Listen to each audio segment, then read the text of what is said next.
TDP అధిష్టానానికి Mylavaram seat తలనొప్పిగా తయారైందా? ఎవరిని బరిలోకి దించాలన్న దానిపై తర్జన భర్జన పడుతున్నారా? సామాజిక సమీకరణాలు పరిగణనలోకి తీసుకుంటారా? ఇంతకు మైలవరం కూటమి సీటు దక్కించుకునే లక్కీ లీడర్ ఎవరు?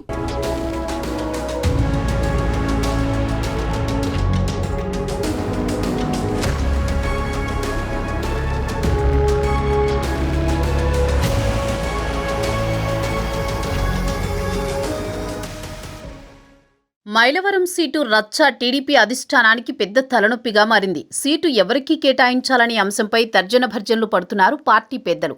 15 ఏళ్లుగా మైలవరం నియోజకవర్గంలో ఉన్న దేవినేని ఉమ తెలుగుదేశం పార్టీ కోసం పనిచేస్తూనే ఉన్నారు. పార్టీ అధికారంలో ఉన్నప్పుడు లేనప్పుడు కూడా పార్టీ కేడర్ని కాపాడుకుంటూ వైసీపీ అక్రమ కేసులు పెట్టిన సమయంలో జైలుకి కూడా వెళ్లాడు. ఈ 4.5 సంవత్సరాలుగా అధికార వైసీపీ చేసే అవినీతిని ఎండగడుతూ పోలవరంపై అక్రమ మట్టి తవ్వకాలపై, ఇసుక దందాపై పోరాడుతూ ప్రజలలో ఉంటూ వచ్చారు.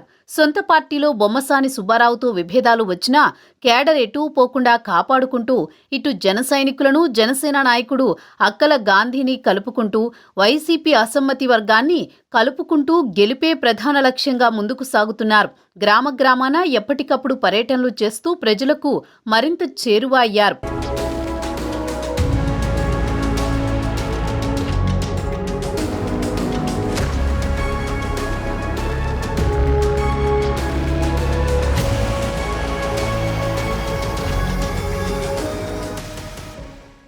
అయితే ఇటీవల కాలంలో ప్రస్తుత ఎమ్మెల్యే వసంత కృష్ణ ప్రసాద్ వైసీపీ విధి విధానాలు నచ్చక పార్టీని వీడారు.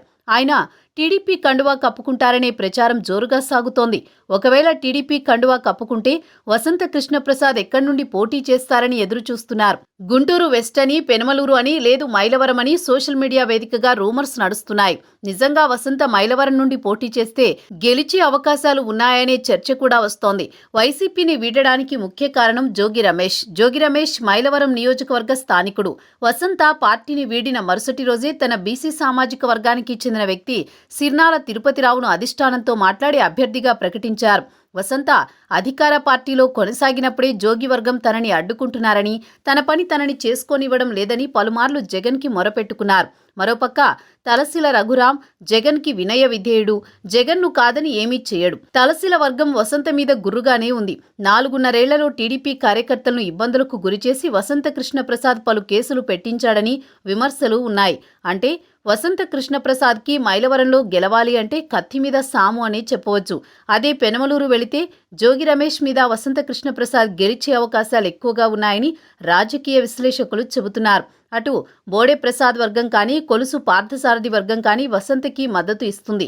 మైలవరం వైసీపీ అభ్యర్థి వల్లభనేని వంశీ అనే ప్రచారమూ సాగుతోంది. అదే నిజమైతే వంశీ మీద దేవినేని ఉమకే విజయ అవకాశాలు ఎక్కువని అంటున్నారు.